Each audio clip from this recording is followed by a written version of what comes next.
Shooting from the lip here at Baxter's 942. It is a new episode. Sloan, Hello, Kevin. how are you? I'm wonderful. When you first came in, we were doing a little pre-show thing. Share with the audience what did you? How did you basically? It felt like at first it was an interrogation, but you quickly calmed me. You had me stand in front of you with my eyes closed. Mm-hmm. Right. What was the intent there? Well, to drop you down into your heart, as we spend most of the time in our conscious mind or in our brain. And when you drop down into your heart, it's just a very calming. You can still function from there, but you're functioning from a place of without judgment. So you're functioning from a loving place. You took me. It's like if my needle, I might have been on like an 8, but then after that it's like down to about 2 to 3.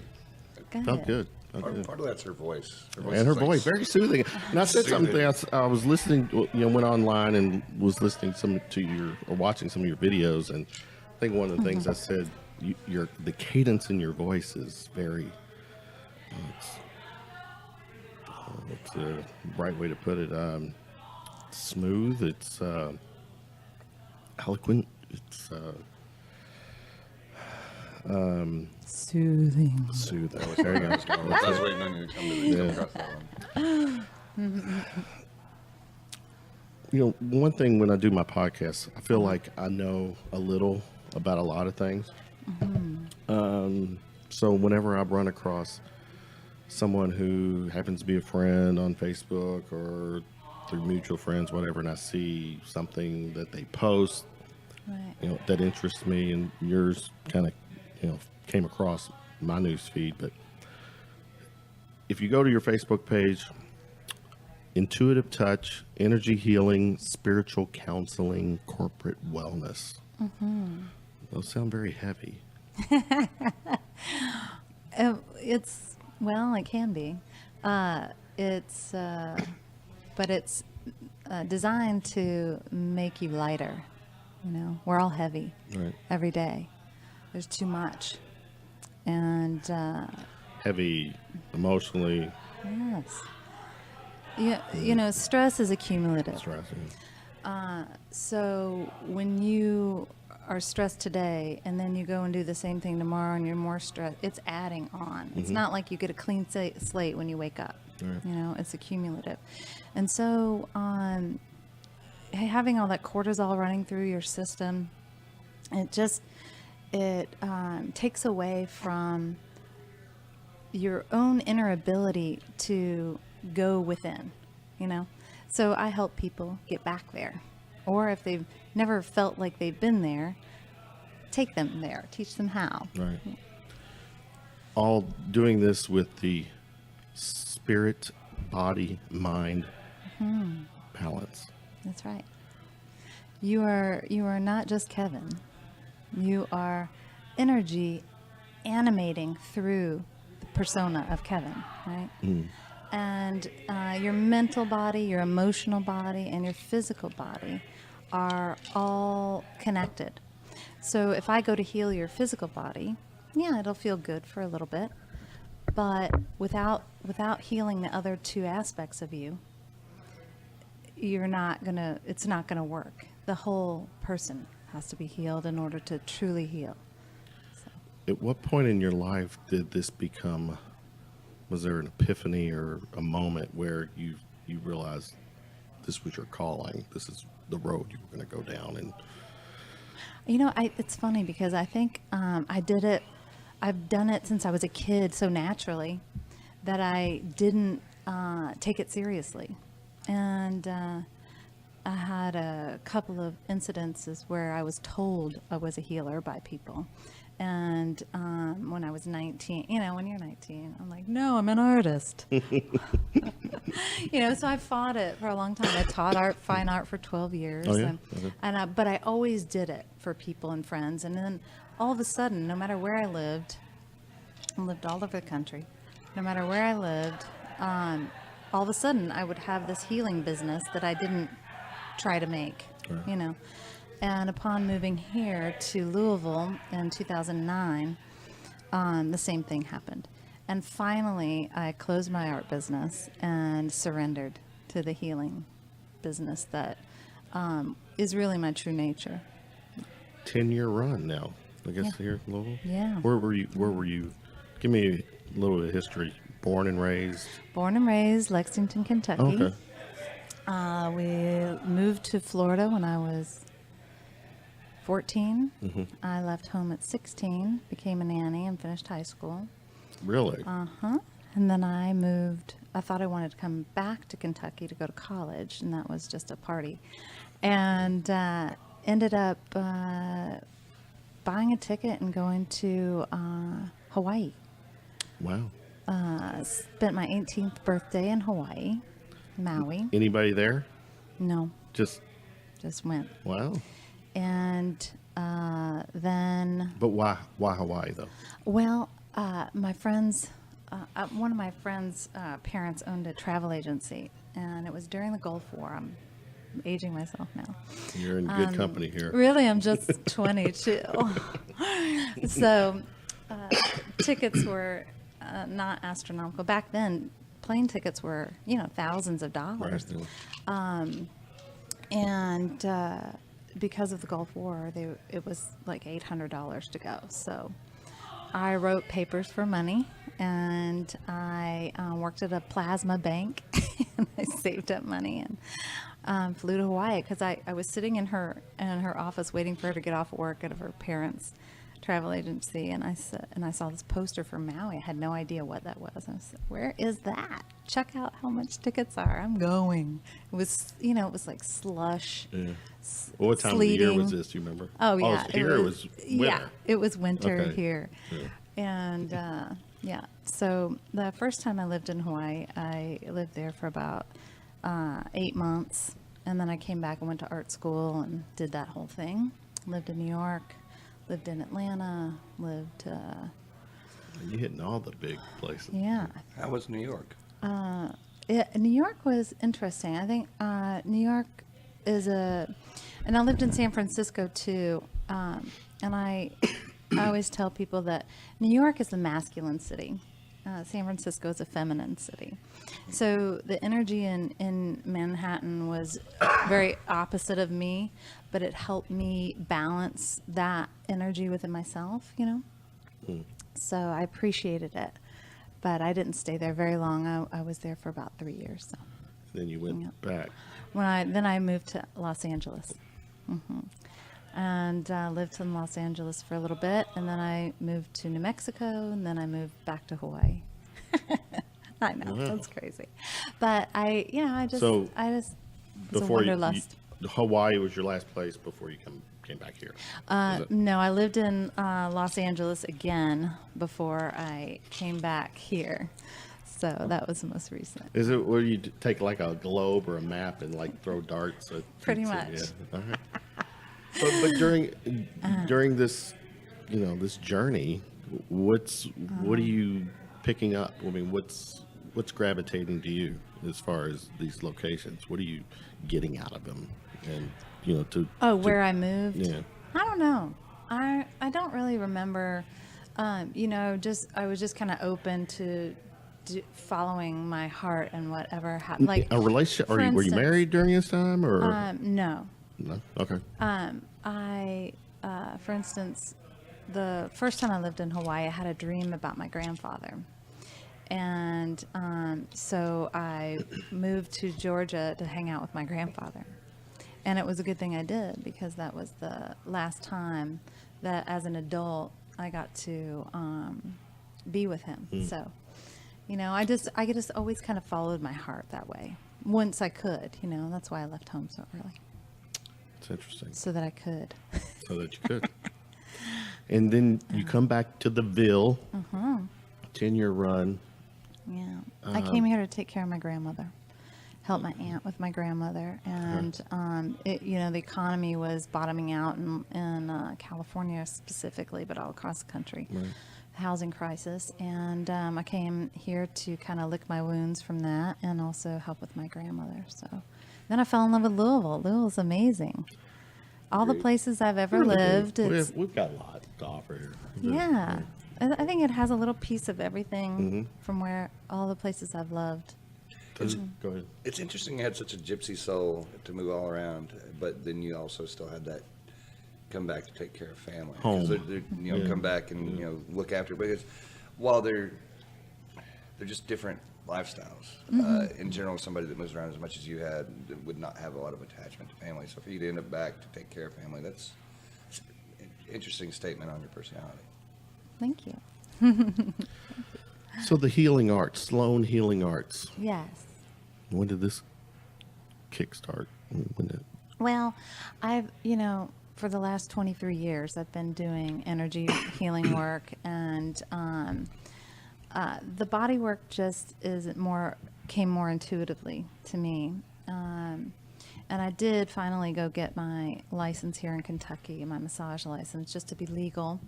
And it's funny, when I was learning all the stuff they had to teach, I did learn a lot, but I also was like, man, my intuition knew a lot.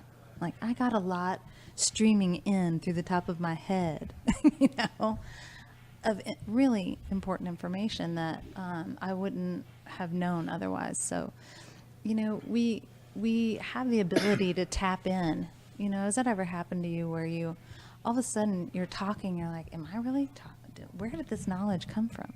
We all have that ability to tap in what I call source energy, or God consciousness, or the ethers, whatever you want to call it. Scientists call it the black matter, right? Or the force. But we all have that ability to tap in. And so I've always, I learned early on how to trust that. So. You mentioned intuitive touch. Yes. Elaborate for people who are not familiar with that. Well, instead of using the massage word, because I think when I go get a massage, I'm going to get my whole body rubbed, right? Sometimes I do that, but my sessions are different because I sense things and I move to where that is, so it may not be this fluid thing that's happening. You may not get your feet rubbed. You may not get even your legs rubbed. It just depends on what happens. And sometimes just things come through me and I just start talking. Sometimes I don't talk at all and I'm just doing energy work. It's different for everybody. When you come to see me, you might think you have a neck problem, but energetically, it could be because you had a fight with somebody and it's caught there, energetically. Gotcha. So we gotta work on several different things, and then maybe you're holding some anger too about that. So, the emotions part of it, the mental part of it, and the physical and the spiritual. Energy healing. So everything's made up of energy. We all know this, right? Right. Although they don't teach the new science. They're still teaching Newtonian science. But the science has been in place since the 1930s, Everything is made up of energy. So the difference between us and this table, for instance, is the frequency at which these molecules vibrate, right? And so in energy healing, what I'm doing is I'm allowing myself to be like a jumper cables, and allowing heightening your physical frequency to a level where your own body can heal itself. That our bodies know how to heal themselves. Yeah. It's pretty cool. Yeah. And I just kind of take you out of the way. Okay. You know what I mean? We all need that.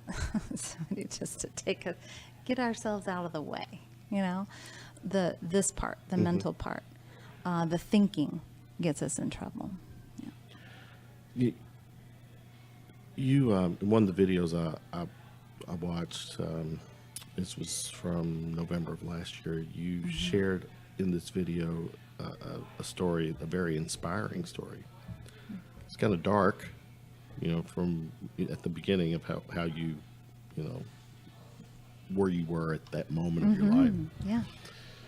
Without, it's up to you to. Oh, yeah, I I'll want talk about it. I want to know why. What was it that took you down that road that led you to that? Well, let's tell the story to the audience because that'll help give a little scope to what I'm gonna say.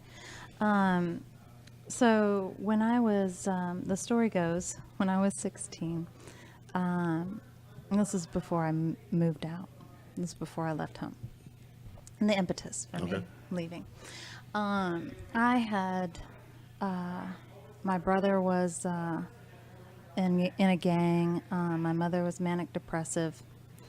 And I would come home. Sometimes there, no food, or we were going to, in high school, there was going to be something for my senior class, and I had no money for that, those sorts of things. And I come home, my mother was always saying that she wanted to kill herself. It was a dark time. And when you're a teenager, and this is why a lot of teenagers commit suicide, is because your frontal lobe hasn't fully developed until you're about 20, anywhere from 18 I'm to glad you brought that up, 24. because I wanted, that was another segue, but continue. Yeah, the frontal lobe. But Yes. Yeah. So the frontal lobe is about, the ability to see your future. As a teenager, go ahead and just for shits and giggles, let's put our hands in front of our eyes and just stare at your hand and see how it makes you feel inside. Just take a second.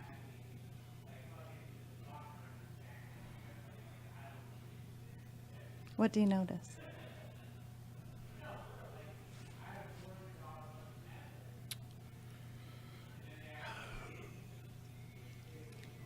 Wasn't focusing on anything else. I was clearly just focusing on my hand, so Right. everything else was kind of Right. Change And it, that's yeah. what it's like to be a teenager.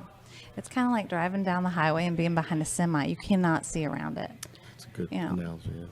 So, I think at the time, I didn't think that it was going to change.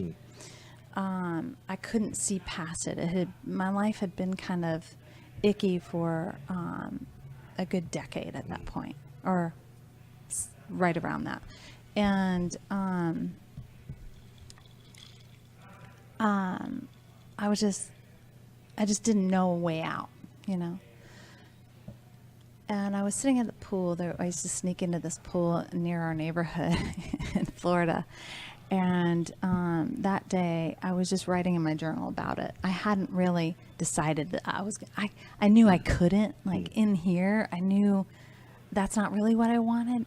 But I was playing around with the idea of checking out, getting out, somehow getting out. And I was sitting there and in deep emotional state as a teenager. As a kid, I think we forget as we become adults that every emotion that you experience, whether it be love, pain, suffering, trauma, tragedy, is so intense. I mean, you remember your first heartbreak, you thought you were dying, right? I mean, maybe not. I don't know. No, It no, was really no, intense It's definitely for me. amplified. What was your first heartbreak? Yes. What was or when? First heartbreak? Probably. At It's an age. I don't need the story. I'm No, I just just age was it's probably, middle school maybe. But at that point, I don't know. I knew I was hurting. Right. Yeah, but It's so intense. Yeah. It doesn't matter. So I was in, intense emotion, and I saw this man out of the corner of my eye walking up to me, and I was thinking, oh, great. this guy's going to come hit on me. And it's just not what I need right now, you know? And he came up to me and said, excuse me, do you have a minute? And I said, what? And I was just, and Not very he welcoming, said, huh? yeah, he said, every day I ask God what I should do today. And he said that he told me that there was a soul that needed to be saved at the pool. And I just started crying because I knew it was me. And, you know, there's just something about a feeling, because if somebody had said that to me maybe later on, or I don't know, at a different point in my life, I might have been like, okay. You know? But it really resonated because it was true. And he said, I want you to do this prayer with me and repeat after me. I'm comfortable with that. And I said, yes. No. Or he asked me, first question he asked me was, do you believe in God? And I said, honestly, I don't know what I believe right now. And he asked me if I'd be comfortable doing this prayer with him, and I did.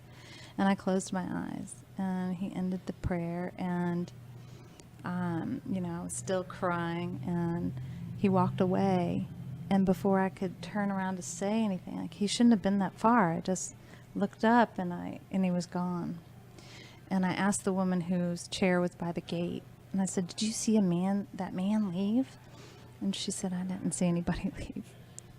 And it wasn't until years later when, I don't know if you remember that show that was on some kind of angel shows, but Angel Stories. It was a reality show. John Edwards, maybe. John Edwards, maybe I something think. like that. It was in the it was in the late 90s. And I remember watching that show and thinking, that happened to me. That's what that was, you know. Something divine. Yes. You really yes, believe it? Yeah? Absolutely. Okay. Absolutely. And I, you know, I've had so many magical experiences in my life. And divine is one way to describe it. If you describe it, it also could be, you know, scientifically, it could be interdimensional, right?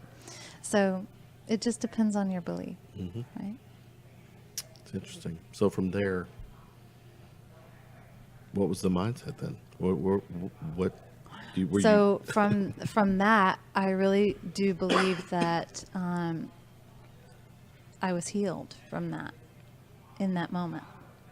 And I went back, or Suicidal thoughts gone. Right. I wrote in my journal and about it, and decided that that I would just leave my living situation. And so I went through the newspaper, and only thing I knew how to do is babysit.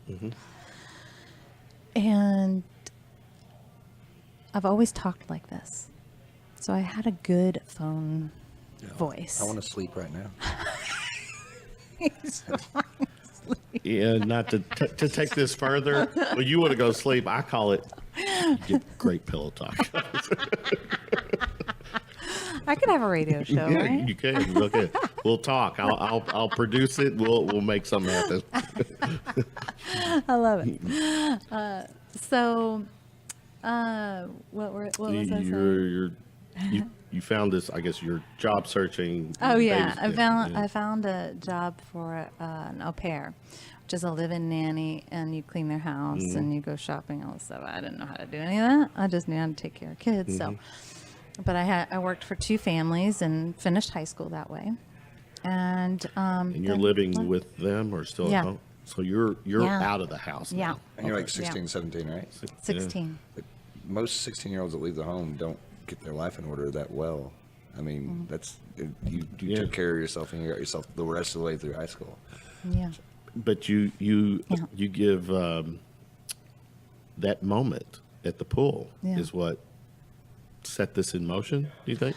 I think it it gave me the impetus to take a bigger step in my life rather than kind of acquiesce to the emotion. Right. You know, because we can all get taken by storm with our emotions, and the emotions are not to be followed.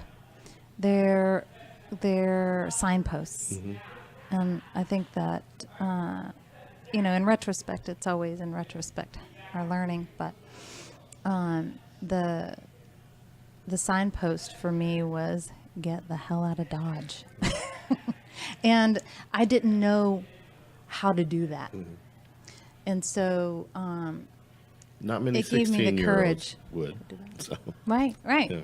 Well, and not many people do. I mean, you know, a lot of people, and I, you know, it's the easy way because you don't have to do anything really other than get up the nerve to do something. And when you listen to stories about people who have survived their suicide, they usually say right when they were jumping, they wished they hadn't, right? And I think it's that that little voice that was in me that I knew I wasn't going to do that really, but I was looking for an answer.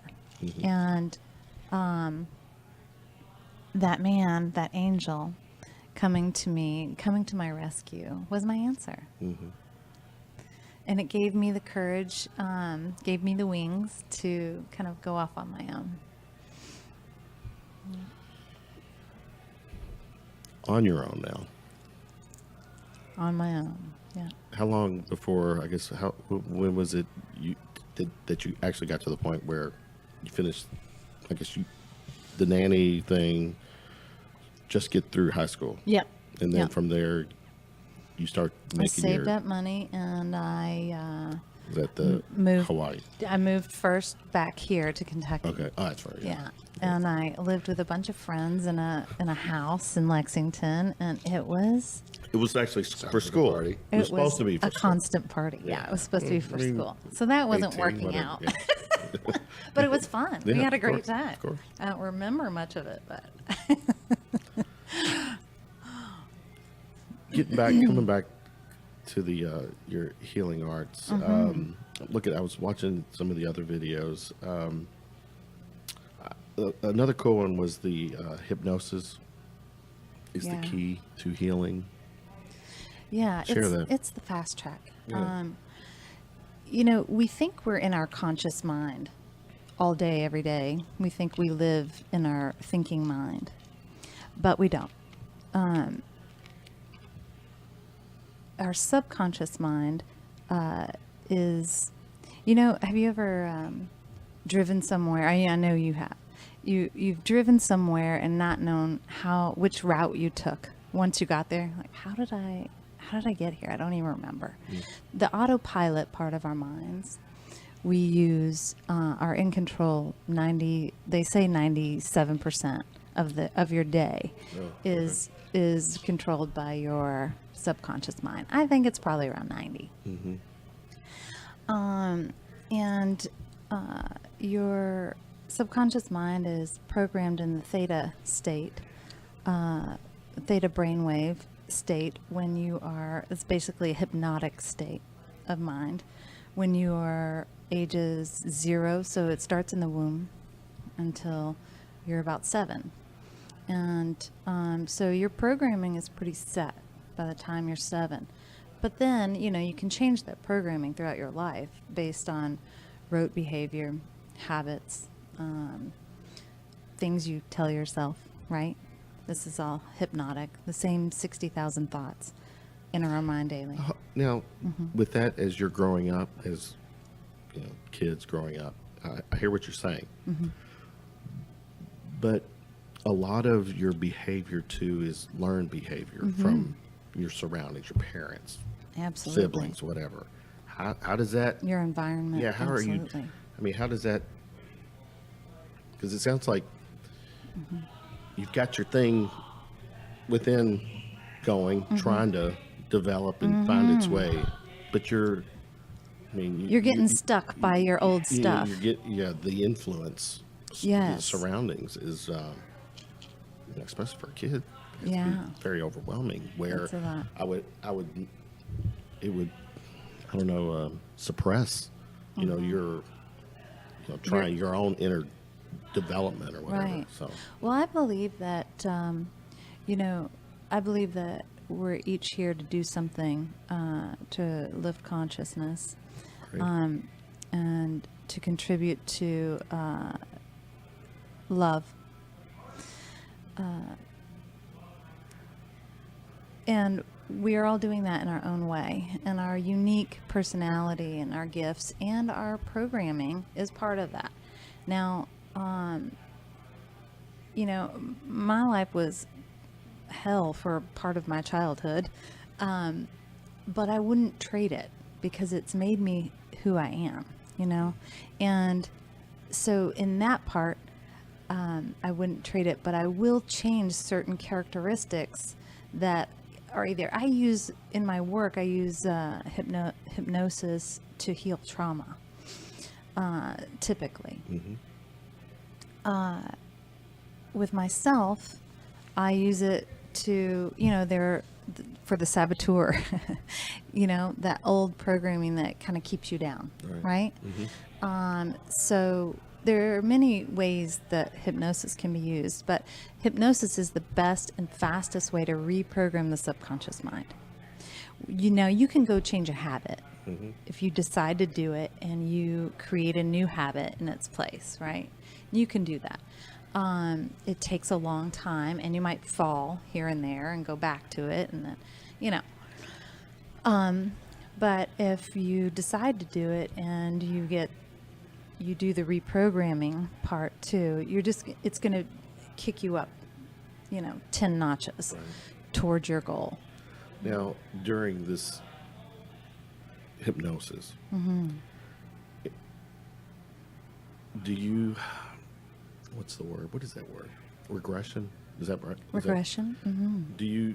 Is that a form of hypnosis where you want to maybe go back to try to go back and see if you can figure out the source of maybe where all this, the shit started, or Right. I don't know. I mean, That's a good question. And some hypnotherapists work that way. okay. I have worked that way, but I don't want to take people into their old story. I don't believe in that. Just because your subconscious mind also doesn't know the difference between what is happening now and what happened then. So your body starts firing all the same chemicals and like as if it's reliving the same thing. So I don't like to do that. What I will do is in my hypnosis session, the first half hour, I'm just talking to you. I'm just talking about what it is. And I'll usually get down to what I intuitively feel is a core root issue. Whether it be I'm not good enough, or I was never loved, so I don't feel like I'm deserving of love. Who knows? Everyone's thing is different. And so I'll usually go back, we'll go into reprogram the subconscious mind with that knowledge rather than taking back. But sometimes I do go back in to heal, especially if somebody has significant childhood wounds. We will go back and heal those things. All right. So, but then that is going back to relive, Right. Yeah. Well, not to relive, but to heal. Okay. So if I take you back, let's say you had a mean parent or something that you still haven't been able to get over, I'll take you back in time to heal that child. And then we'll do some healing with that parent. And the thing is that it doesn't matter what the situation is or the story. Once you heal it, it's healed across all dimensions. So it doesn't twinge at your heartstrings all the time anymore, and that's the beauty of it. It's so fast. Is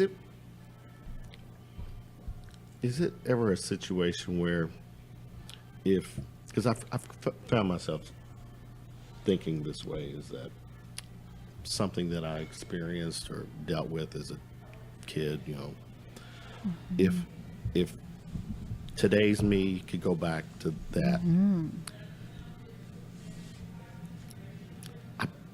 would a lot of times would see things differently.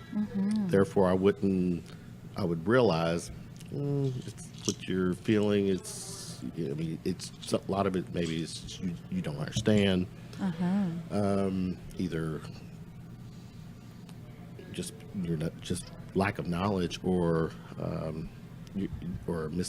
misinterpretation or something. Right, because you're operating from a child's mind, right? Yeah. So. Well, a lot of people. So that's a really good point. And you would, in your adult mind, you go, "Oh, but I was just a kid." But when there's a wound there, and the wound is created when you're like 4 or 5, and what happens is you create a belief in that moment to protect you, okay? And that belief gets rooted in who you are. You kind of, as you grow up, it slowly starts growing into the branches and becomes a bigger thing. And so a lot of times it is just going back and saying, oh, this was just a weed that turned into a tree. And we just need to pull that weed, right? And no, you can do it on your own. And I teach people how to do that. And that's what I feel like my purpose is in life. But a lot of people don't know how to do that, don't have time to do that, don't even know that that's a thing. And so that's where I come in. Meditation is another tool. Take me through that.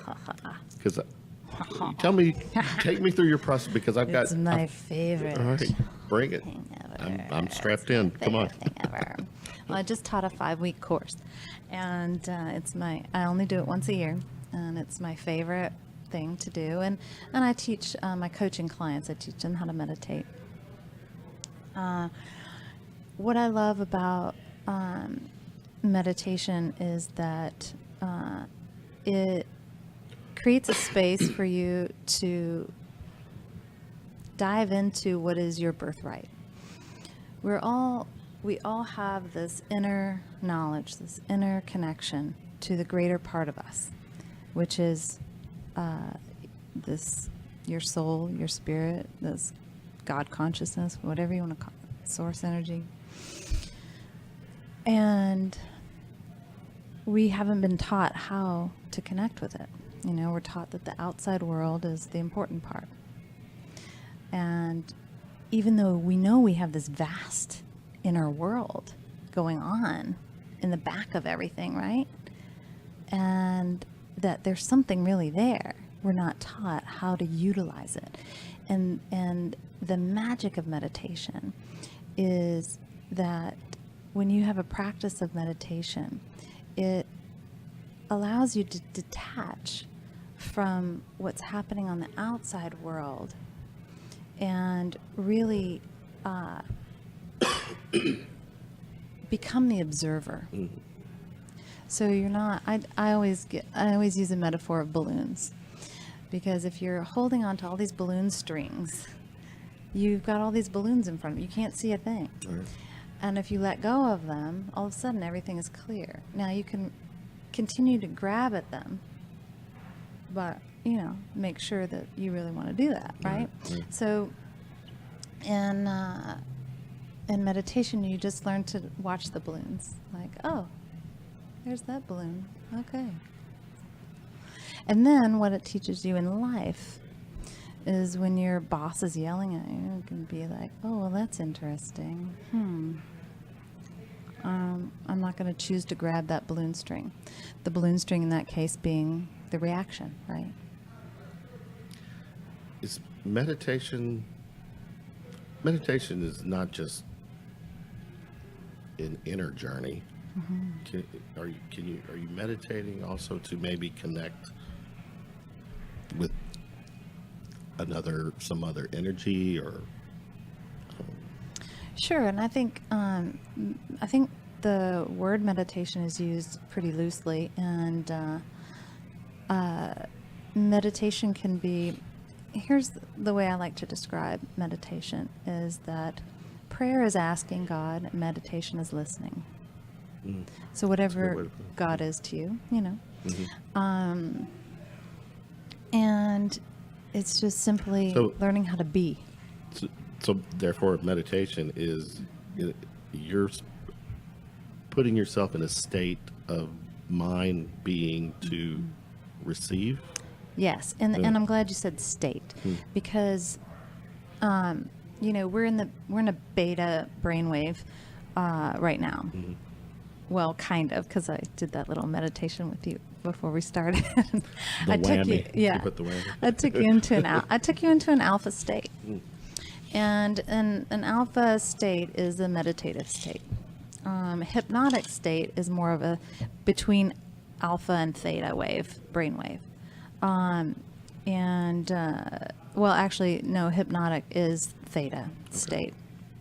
So, you know, and people are afraid of hypnosis or meditation because they think they're outside of themselves, but really, you get to learn how expansive you truly are. These bodies, we're limited by these bodies, but not in our mind. I mean, when you look at somebody like Stephen Hawking, I mean, he is, you know, somebody who would be very limited by their body, but he was never limited in the vastness of his inner world, you know, and so we all just have this magic within us, and that is my passion, to help people connect with that. Is like, I'm gonna throw you a love it. curveball here. Okay. I was watching something the other day, and they were talking about meditation, but they were also bringing in DMT. Oh yeah. Does that help the whole that interstellar type of travel? I mean, what's going on here with that? Okay. So, what you're talking about is somebody taking the drug DMT, right? Well, the cool thing is, and I know a lot of people who utilize DMT or whatever kind of hallucinogens to create I've that never done that. inner world. And it's honestly, it is on my bucket On your list. bucket list? Just to Try it. Yeah. Well, I mean, you know. But I want to try it in a very Oh, you want control? very I think controlled. that's- Yeah, with maybe someone around Right. me that knows what the hell I'm. Like a journey. Yeah. Like a journey. Yeah. And there are people who do that. Schedule. When should I schedule? All right, go ahead. But go ahead. I don't do that, but I teach you how to. Create your own DMT because your pineal gland secretes DMT, Right, yeah. and you can But what's- activate it through. ahead. So the pineal gland is your third eye, Right. Yeah. and you can activate your pineal gland through meditation. All right. Yes, Okay, so and that's- you can get that same high-end supernatural episodes, But how much DMT? like a trip. You know, like Yeah. people would say, "Oh, that was a good trip."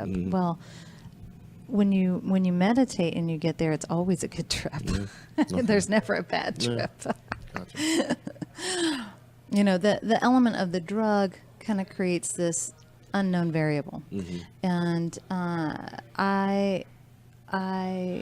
you know, when people leave my house, I'm like, it's the best high ever. You know, it's the best high in town.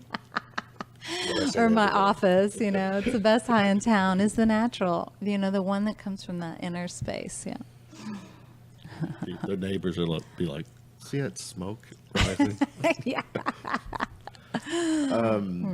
You personally know, or any? You don't have to say you, but Sure. anybody that has used DMT? I don't. Okay, sorry. All right, fair enough. Not the actual drug You? DMT. Have you? I know a few people that have. I mean, you can make it in a bathtub if you want. It's not cool, but you know, For real? Yeah, you got to be quite the chemist. But it's possible. I've not been involved in that, but yeah, I've known people that have. They have similar accounts to people that have used either mushrooms or LSD. It's just all different from what I understand. I guess the point I'm getting with this is that DMT, mushrooms, I don't have any. That's No. what you're asking. not necessarily a bad thing, is what I'm kind of getting out of it. It definitely needs to be researched to a much higher depth. Yeah. But you know, it's kind of it's the connotation is very negative just because people know so little about it. Right, And right. It sounds way worse than half the things people find acceptable. So Yeah. Okay. With the meditation, getting back on this workshop, you also do a soul reboot. Are you the soul doctor here? I'm Soul Doctor. We need to create a song, a little intro song, the Soul Doctor. Well, I created this program because I noticed, through the life changes that I've been through and my clients, that there are times in our lives when we go through what I call rites of passage. And it happens at different times in our lives, but everybody goes through them. And sometimes people get stuck in one, and it's like a loop, and they can't break free of it. And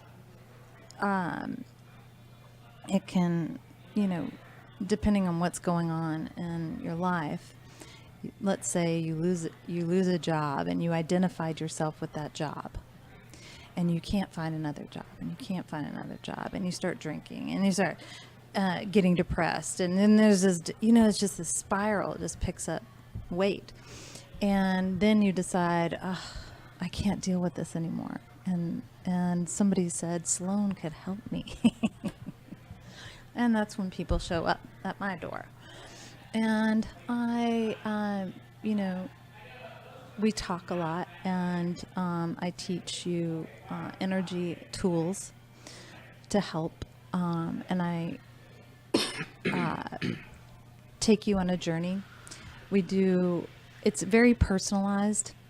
I do hypnosis. I do all the things that I do, but all together in a package. And you have to commit for at least 4 weeks, because you'll feel way different even after just your first session with the Soul Reboot. But 4 sessions we do consecutively, you will feel like a different person. It's pretty fascinating.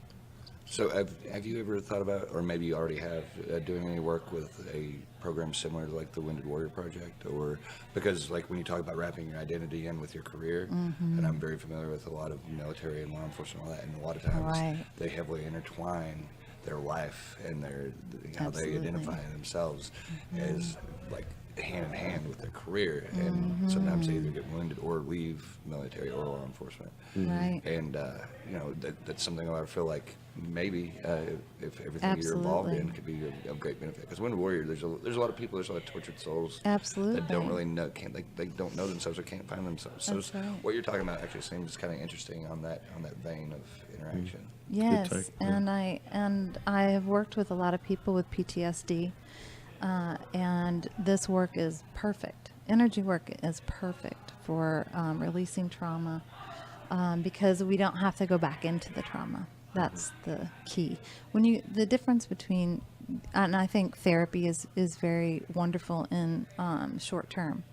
Therapy long term, I don't know that it's doing anything, because when you go to somebody and you tell them your story over and over and over, and you're not creating a new story, That's a good point right there. you're living from the past. You're creating from the past. And that's getting back to meditation. Meditation helps you stay in the present moment, and therefore create something from the present moment, which you're always going to, if you're in this present moment fully, you're going to create something new. You're not creating from a past you. That makes sense. It does. I want to quickly touch on your work with kids, and a lot of that is anxiety, depression. And today, I'll go back. I'm 51. So as a teenager, no social media. Right. No cell phones. Right. We're being kids. Yeah. You're 51. I'm 51, bro. Looking good. Feel all right. But today's kids, because I had my youngest 17. Okay. She, she's lost some friends. Suicide, Yeah. social media, all of the bullying, bullshit, man, everything. all of this stuff. I mean, what's your combat? What's your remedy? How do you engage in with today's kids? To help them, because they're not going to put away their phones. Right. No matter how much they're getting harassed or bullied, whatever. That might be their one last connection. Well, it might be. Because that's a good point. Because they still, with today's people who get on social media rely on social media. This podcast, I use my Facebook to promote it. But if I didn't have this podcast, I would seriously think about not engaging with them. Right. To me, it's just I don't need to go out there and post shit just to get the warm fuzzies from everybody. I don't need them to stroke the ego or whatever. Today's kids, from the get-go, I'm watching that. I'm telling on myself here. I've got grandsons. Oh, you're enlightened, all this stuff. At an early age, they're grabbing the smartphone, watching videos on YouTube and just navigating their way. Oh, So yeah. they're already. A 3-year-old and give them a smartphone. thanks. And it's so intuitive. As far No, as the way the brain that's works. They'll sit there and be way better than you are at it. So Yeah. I guess my point is that from an early age, they are engaging in a form of media. So, and maybe whether it's just entertainment or social media, and Addicted to dopamine. yeah, Because that's what's happening. Yeah. All these chemicals are happening. So it's not just the phone in the hand Right. and the screen and the energy from the phone and whatever they're programming, they're watching or something or listening to. It's also the chemicals that their brain are releasing. They say that that's why we're addicted to our phones, because as soon as you hear that bell, you get this, it's like Pavlovian. You know what I've done? Dopamine rush. What I have done, Change your notification. the only notifications I have on, obviously my phone, or the phone part, texting. No, my notifications are with texting is off. I tell my kids, tell my family, you want to reach me, if it's an emergency, if you need to reach me, call me. Don't text me. Don't DM me through social media, because I'm not getting it. And I have got myself to. Explains why you missed our last 3 lunches. Maybe. Well, call me. Call me. I'm trying to disengage myself from, constantly. If I don't hear it, kind of the out of sight, out of mind thing. But I'll continue. So the kids, they're getting their notifications and They're getting these chemical rushes there, and the stress of like what you're talking about with the bullying and cyber bullying, all this stuff, keeping up with whoever they think they need to be like, or is releasing cortisol, dopamine. They're constantly up and down, up and down, up and down. So it's almost like when you hear that ding, somebody likes me, it's almost like the same thing he might have felt when he got a kiss on the cheek from that girl he kind of liked in high school, or when he met a new friend that might go play catch with him or whatever. Instead, you're associating it with a sound like Pavlov's dogs. Yeah. or those little notes, will you go with me? Check yes or no. Yeah, the box. The box. You're sitting there sweating. Yeah. Watching. Yeah. Yeah. Would you check yes? Maybe. I'm not being interviewed here. So again, today's kids, they're at a disadvantage, I think, because of just everything that's surrounding them. But if they're taught how to think about it, they're taught how to navigate it from a spiritual aspect and to be in alignment with themselves. But not many people know how to do that, and that's why people have brought their kids to me for that kind of work. What I do is I teach them about how their brain works, and that there is an old part of our brain that is called the lizard brain, or at my house I call it the dragon brain, because I have a toy dragon that makes that noise.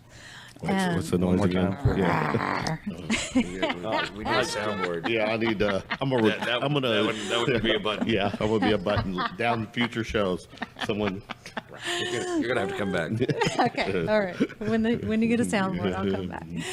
And that old part of their brain, or our brain, is our first responder.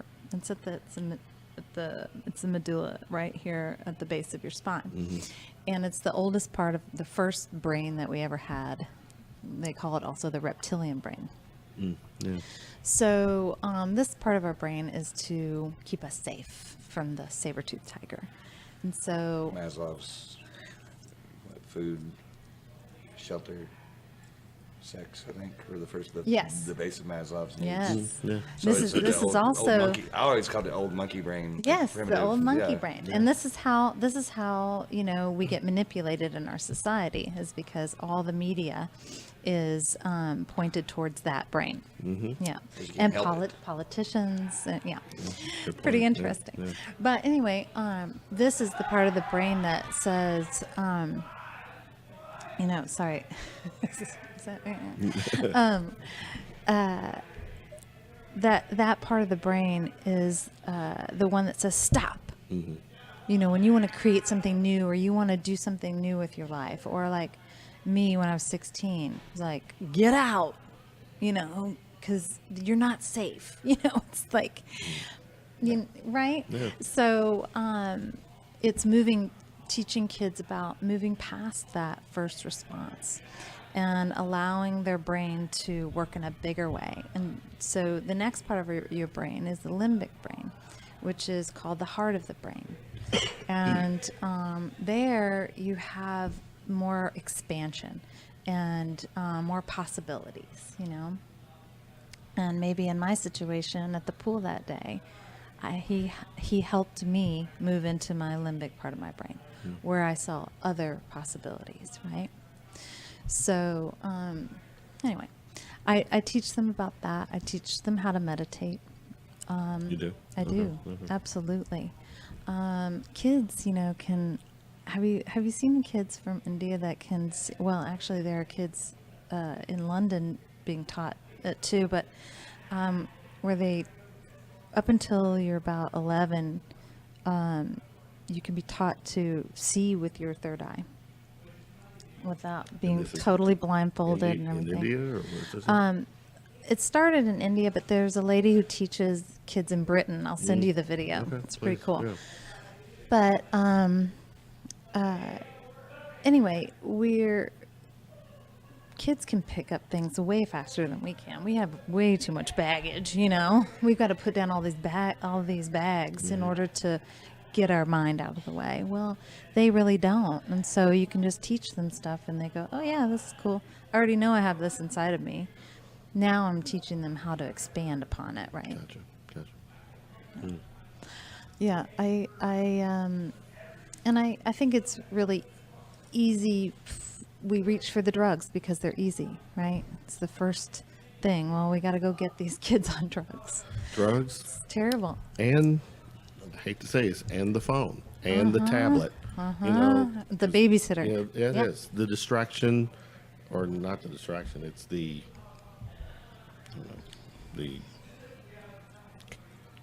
it's what keeps them Occupied. occupied. That's what I was looking for. Wow. Parents do parental things. Yeah. And there's nothing wrong with that in, moderation but if you're doing that solely and you're not teaching a child about going outside and playing and being a kid and letting go, With then video games, that's a downfall. gaming, online gaming.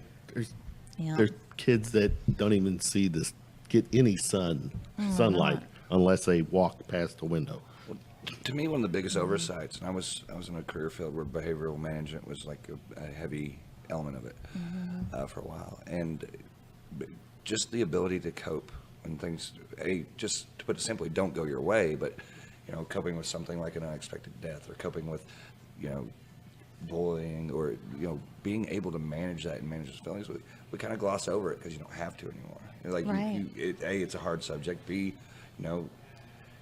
nobody wants to talk to the kid about how grandma might die one day. Nobody wants to talk to the kid how, somebody might not like you at school. It's easier just to go to Chuck E. Cheese or throw them a new video game and you put parenting on autopilot.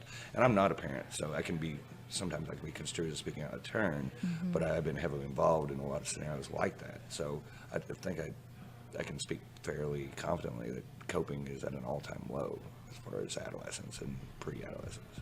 Right. And that's something that maybe you have a element of what you do that can aid that, which I sense you do. I don't know the full. Well, I think that, what I do is help people learn skills for coping, to have a toolbox where you can, how to heal yourself. I'm feeling this way. I'm going to do this tool. I'm going to do the drop down into my heart because my mind is making me crazy right now, right? I notice I'm thinking too much. I'm trying to force things to happen. I'm just going to drop down into my heart and allow things to unfold, right? So it's just a different turn of the dial, just a slight turn of the dial, but what a difference, right? So that alone and your voice could lower somebody's blood pressure 20 points. Right? Her voice. Back in the day, I just, it'd be it starts with 900 and then it goes somewhere, but anyway. Do they even 1-900 anymore? I don't have to. It's all free on the internet now, brother. It's like buying air. Yeah, exactly. All right. This last part, I call round of shots. Okay. It's kind of a little quick Q&A, rapid fire kind of thing. Okay. First concert you attended? Purple Rain. Purple Rain. So Prince. Yes. No, that was. The bar was. No, Purple Rain by AC/DC, Kevin. No. No. Let's see. If you were stuck in an elevator with a celebrity, who would it be? Deepak Chopra. Did you say Tupac Shakur? No. That's No, not who you said. I said Deepak Chopra. That's I know the name, but who? He is Ask why. a medical doctor doctor, who is a spiritual teacher. Doctor. Yeah. Mine was Jennifer Aniston, if you were going to ask. It's her second affair. I mean, if you're going to be stuck in an elevator, you better be doing something, right? Yeah, Either I was thinking talking, but Talking. I You give good conversation want to too, talk right? to her about her film. Yeah. I talked to her for a few minutes. Superpower. What would it be? To heal the world. You are a healer, aren't you? Yes. Doc Sloan, Doc Showalter. It might be the ultimate superpower because if you heal the world, there's nobody She's to the fight. soul 'cause doctor. Nobody's going to be angry. You know, That's there's a right. song. That's By the way, right. I'm gonna send it to you. There is a song, Soul Doctor. I'll send it to Oh you. gosh, let's make an intro Yeah, for me I'll incorporate it during for my this, so. videos, right? Remember, the band Foreigner. You know the band Oh, Foreigner. okay, yeah, It was them back in the day. So That's funny. let's see. Scar. Is there a weird scar story you have? Any good scars? Only emotional scars. Okay. Just nothing physical though. No physical that's scars. Good. That's good. Favorite season? Oh, I would say Paprika. fall. Fall. Summer and fall What are would my you say? favorite. Paprika. That's it, The yeah. non-flavor The spice. Pizza? You like pizza? Love pizza. What's your favorite pizza topping? Please say pineapples. No. Even though you My favorite jetted over to pizza Hawaii. topping. Yeah. Oh my gosh, If I you- like so many of Well, them. what you build me your if you had to you could build a pizza right now. What would it be? What would the toppings Okay. be? Well, I don't eat cow's milk, so I have to have goat cheese Okay. and pepperoni, jalapenos, artichoke hearts.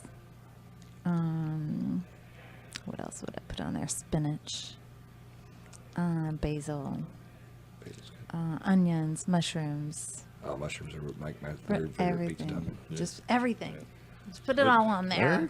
I would eat that pizza, but like I'm a little offended for the cows. I know. I Just- know. I wish I wasn't You ever allergic. been- oh, I'm allergic. Okay. See, that explains it. Okay. At least, at least it's just not a personal vendetta. No, like your it's grandfather was like- killed by a cow or something. I got a lot of stuff. What's a pet going peeve? on. Pet peeve is Oh, does anything bother you? yes, things do. No, her chi is centered. Her I was trying to think of Besides the a, cheese. That's the chi, not cheese. I was trying to think of how to say it. Pet peeve is people having lack of respect for each other. There you go. Yeah. I think that if we just had understanding and respect, that the world would be a lot different. And people would still fight and that sort of thing, but if you had respect, then you, and understanding, which is compassion, right? Then you would be more able to expand your own mind, by hearing someone and what's going on inside of them instead of making everyone try to believe what you believe. It's so silly. Yeah. If you had access to a time machine Oh. and you can go anywhere in the past Oh. to observe, you're not changing history. Okay. Just going to observe, hang out, interact. Where would you go? 1920s. Really? Why? Because I love the music, Yeah, it's cool. and I must have been a flapper in my past life. Yeah. Would that be swing era? Yes, swinger. Yeah. Very cool. Sloan, share with everyone, where can people connect with you on social media? Well, my website is sloanhealingarts.com. I also have a Facebook page, Sloan Healing Arts. And that's it. And Instagram, Sloan Showalter. Yeah. At Sloan Showalter. And I post lots of pictures of my dog Marvin, who is also a healer. He's a little dachshund healer. We call it wean therapy. Wait, that's What's up, man? phenomenal. In every way. Get it, It's winner pretty dog. hilarious. Okay.